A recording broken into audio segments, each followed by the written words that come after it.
Assalamualaikum warahmatullahi wabarakatuh. Ya, pada kali ini adalah mapel untuk kelas 10 TPM, ya, yang mana pada KD 4.6 mengoperasikan mesin umum. Ya, jangan lupa untuk teknik mesin, ya, sehingga BGRI 1 Surabaya, cerdas, berkarakter, santun dalam kompetensi. Baik. Untuk materi kali ini adalah mengoperasikan mesin umum, yang mana pada mesin umum ini langsung saja, ya, pengertian dari mesin adalah alat mekanik atau elektrik yang mengirim atau mengubah energi untuk menghasilkan produk-produk tertentu, atau bisa dikatakan bahasa sebenarnya adalah alat untuk membantu mempermudah pekerjaan daripada manusia. Dan macam-macam mesin di sini ada banyak sekali macam-macam mesin yang perlu diketahui, dan banyak yang masih belum tercantum di sini. Ini adalah macam-macam mesin yang mana yang dioperasikan atau digunakan baik praktek maupun ada di industri, ya, yang berkaitan dengan teknik pemesinan, yaitu ada mesin bor, mesin bobot, mesin freeze, ya, mesin scrap, dan mesin CNC, ya. Pada kesempatan kali ini, ya, untuk macam-macam mesin umum, saya akan bahas masalah mesin bubut di sini. Apa sih mesin bubut ini? Yang akan berkaitan nantinya pada kelas 11, di mana saat kelas 11 kamu harus mengoperasikan mesin tersebut, ya, untuk praktek ataupun di industri, ya, itu harus sudah dapat mengoperasikan. Sendiri adalah prinsip kerja mesin bubut, benda kerja yang berputar, sedangkan pisau bubut bergerak, memanjang, dan melintang. Ini adalah prinsip kerja daripada mesin bobot, ya. Tool hanya bergerak, memanjang, ataupun melintang. Apabila dikombinasikan dengan memanjang dan melintang, hasilnya akan menjadi diagonal, ya. Kerja disajikan dengan sayatan benda kerja yang umumnya simetris, ya. Pekerjaan-pekerjaan umumnya yang dikerjakan oleh mesin bobot antara lain satu, yaitu membobot luar, ya, membobot dalam, membobot tirus, permukaan, bisa digunakan untuk memotong dan membuat ulir. Pada kesempatan ini, ya, dapat dilihat bentuk-bentuk benda kerja apa saja sih yang bisa digunakan, ya, yang bisa dibuat pada mesin bobot tersebut, ya. Meskipun ada juga kemampuan-kemampuan lain yang dapat dikerjakan oleh mesin bobot, ya. Oke, di nomor 1 di sini adalah facing. Facing ini seperti yang dijelaskan di depan adalah rata muka. Lalu berikutnya adalah taper turning. Taper ini untuk membuat benda tirus atau biasa disebut dengan konis, ya. Apa sih tirus itu? Tirus itu adalah, ya, satu benda yang silindris, di mana diameter antara ujung satu dengan ujung yang lain itu berbeda. Itu dinamakan dengan tirus, ya. Langsung saya loncat. Apa perbedaannya dengan chamfer yang di sebelah kanan atas di sini? Chamfer hampir sama dengan tirus, tapi perbedaannya, chamfer ini hanya menghilangkan sudut tajam saja, sehingga benda tersebut tidak tajam, ya, tidak mudah untuk untuk tergores, ya, tangan. Terus mempercantik juga benda kerja. Lalu berikutnya saya kembalikan lagi di nomor 3, yaitu kontur. Kontur ini adalah bentuk daripada proses pemesinan, berupa dari pahat seperti form turning di sebelah kanan saya ini. Form turning ini, ya, dari di mana benda kerja tersebut langsung dibentuk oleh satu kali sayatan saja. Selain itu, mesin bobot juga dapat digunakan untuk memotong benda kerja atau disebut dengan cut off, ya, memotong di sini. Nah, pengertian daripada memotong di sini, bisa saja benda kerja ini terpotong, artinya terpisah dari dalam satu kesatuan. Nanti jika dipotong dia akan terpisah. Ada juga cut off ini sebatas untuk cut atau bidang alur saja, ya, untuk memisah. Pada saat membuat ulir terutama harus ada yang namanya bidang alur. Oke. Lalu berikutnya ada threading, yaitu membuat profil untuk ulir. Ini biasanya di mesin bobot bisa dikerjakan, atau bisa saya katakan ini kompetensi paling akhir, ya, untuk kompetensi di pemesinan mesin bobot, ya. Suatu saat kalau kamu sudah menginjak kelas 11, ya, atau 12, wajib untuk semua siswa itu bisa melakukan reading atau membuat ulir, membuat bentuk profil segitiga. Kalau dibilang ulir macam-macamnya juga banyak. Nanti ya insya Allah di kelas 11 saya akan jelaskan, saya akan uraikan apa sih macam-macam ulir ya. Nah, sebelum menginjak pada teknik boring ya, di sini ada di sebelah kanan saya adalah drilling. Drilling dan boring apa sih bedanya? Memang dalam bahasa tertentu dikatakan bahwa boring itu adalah proses pekerjaan yang mana ya itu dilakukan dengan mata bor, tapi sebenarnya tidak demikian. Ini ada perbedaan asumsi, harus hati-hati. Proses drilling ya, dimana benda itu utuh atau solid ya, utuh atau solid, sekali lagi saya ulangi, utuh atau solid ya, sehingga ada tool dinamakan dengan bor. Lalu pada proses pengeboran atau dikatakan proses drilling, dia akan membentuk sebuah lubang, baik lubang itu tidak tembus atau tembus. Berbeda halnya dengan boring. Boring ini hanya dilakukan ketika benda kerja sudah ada lubang, lalu lubang tersebut diperbesar ya, diperbesar menggunakan tool lain, bukan bor. Contoh misalkan pahat dalam ya, untuk memperbesar lubang. Ini disebut dengan teknik boring.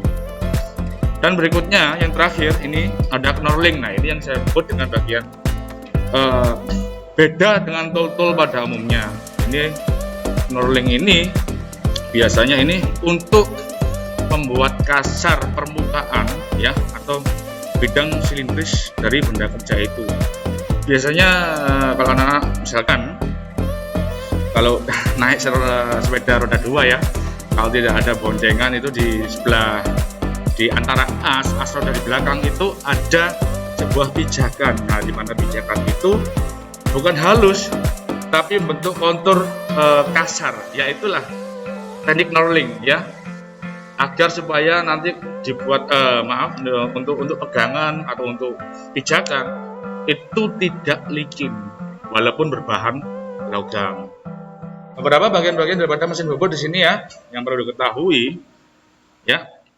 Ini adalah pengendali kepala tetap, tuas atau handle untuk mengatur kecepatan ya. Satu bagian dengan kepala tetap yaitu pemegang pahat, benda kerja ya. Di situ ada ekor tetap, artinya ekor tetap adalah kepala lepas. Lalu ada transporter ulir otomatis ya, batang hantaran itu juga sama saja. Kendali spindle atau apron. Apron ini yang membawa semua keseluruhan perangkat daripada pahat, tool, eretan lintang ataupun eretan atas. Ya, perlu diketahui bahwa kamu harus wajib ya mengetahui bagian-bagian daripada mesin bobot ini ya. Ya, untuk ukuran mesin bobot sendiri ya, dimana di sini mesin bobot mempunyai 400 mm, mempunyai arti mesin bisa mengerjakan benda kerja sampai dengan 400 mm. Biasanya kalau disebut di luar adalah swing. Swing itu kalau bahasa Inggrisnya apa? Sayap ya. Tapi kalau di sini beda. Swing itu adalah dimensi maksimal yang dapat dikerjakan pada mesin bobot ya. Biasanya berapa sih swingnya? Ya 400 mm. Lebih dari itu maka tidak bisa digunakan ya. Swing ini biasanya 400 mm, ini artinya bisa membuka dari sisi bed. Jadi di bed itu di meja itu bisa kita buka ya dengan panjang maksimal sesuai pada bed itu, baru ya di situ bisa dikerjakan untuk diameter maksimal 400 mm. Next, untuk ukuran kedua ya, yaitu panjang benda kerja ya. Beberapa pabrik menyatakan dalam panjang maksimum benda kerja di antara kedua pusat mesin bobot. Jadi ada beberapa pabrik yang menyatakan mesin bobot itu panjangnya sekian ya, diukur dari ujung ke ujung ya. Ada pula yang hanya mengukur panjang, sebenarnya bukan dimensi mesin bobot itu, tapi seberapa mampu mesin bobot tersebut ya menampung panjang benda kerja. Itu perbedaannya. Oke. Beberapa variasi dalam jenis-jenis mesin bobot ya. Dan biasanya tersebut tergantung pada jenis produksi atau jenis benda kerjanya. Ya. Di sini ada pembuatan kecepatan ya, speed limit ya. Ini mempunyai cenderung konstruksi yang sederhana, terdiri dari bangku, kepala tetap, ekor, dan peluncur ya. Biasanya untuk mesin bobot yang seperti ini di industri-industri yang luar itu digunakan oleh industri perkayuan atau logging ya, untuk membuat satu produk-produk mebel ada menggunakan mesin bobot ya. Tentu yang pasti mesin-mesin seperti ini tidak bisa digunakan untuk mengerjakan sebuah logam. Lalu ada membobot bangku ya. Mesin bobot ini kecil, terpasang di bangku kerja ya, hampir sama dengan bobot kecepatan ya. Mesinnya berbeda dalam ukuran dan pemasangannya, hanya untuk dibuat benda-benda kecil saja ya. Kapasitas mampu maksimum sebesar 250 mm di plat muka. Plat muka itu adalah jekam. Nah, yang terakhir adalah pembobotan ruang perkakas. Mesin bobot untuk membuat perkakas kecil atau ukur, die dan komponen presisi lainnya. Mesin ini dilengkapi dengan segala perlengkapan yang diperlukan untuk membuat pekerjaan perkakas yang teliti ya. Bisa mesin-mesin bobot ini ya, ini bisa saja kan, oke saya masukkan di CNC, namun konteksnya beda ya. Mesin bobot ini hanya digunakan untuk sebuah part-part tertentu ya. Misalkan di situ ada die dan komponen presisi lainnya. Die itu untuk membuat sebuah cetakan, di mana cetakan tersebut ya nantinya untuk mencetak sebuah produk ya, baik itu produk itu dari logam atau dari plastik ya. Operasi mesin bobot sendiri yaitu satu, untuk pembuatan, pengeboran ya, pengerjaan tepi-tepi, penguliran untuk tirus dan meluaskan lubang seperti yang saya katakan di depan tadi. Oke, contoh untuk pembobotan silindris ya, kalau kita amati ada dua gambar di sini.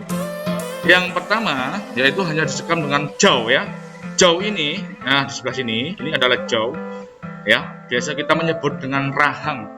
Apa sih mesin bobot itu? Berapa sih rahangnya? Ada yang rahang 3. Rahang 3 ini digunakan untuk pekerjaan khusus yang hanya satu sumbu saja dalam satu putaran. Tapi jika rahang 4, maka mesin bobot ini bisa digunakan untuk eksentris, di mana tiap-tiap poros ini bisa dimanipulasi. Dimanipulasi artinya dioffsetkan ya. Contoh misalkan ketika kalian membuat crankshaft sepeda motor, kalau nggak tahu crankshaft tentu bahasa Jawanya biasanya disebut dengan open as ya. Nah, kalau di sebelah kiri gambar tersebut ya menggunakan tangkai, biasanya ini benda-benda yang untuk benda panjang ya, bukan pendek, seperti pada pembuatan as-as tertentu. Misalkan dalam satu kali jalan, atau tingkat kesilindrisannya jauh lebih tinggi ya dibanding di gambar di sebelah kanan saya sini ya. Karena kalau proses seperti ini harus dicekam, lepas lagi, butuh dicekam lagi ya, 2 kali proses pengerjaan. Nah, sampai jumpa pada pertemuan ini untuk pada materi mengoperasikan mesin bobot ya.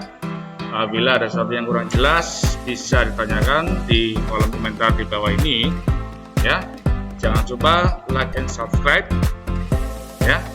Jika cerdas, berkarakter, santun dalam kompetensi.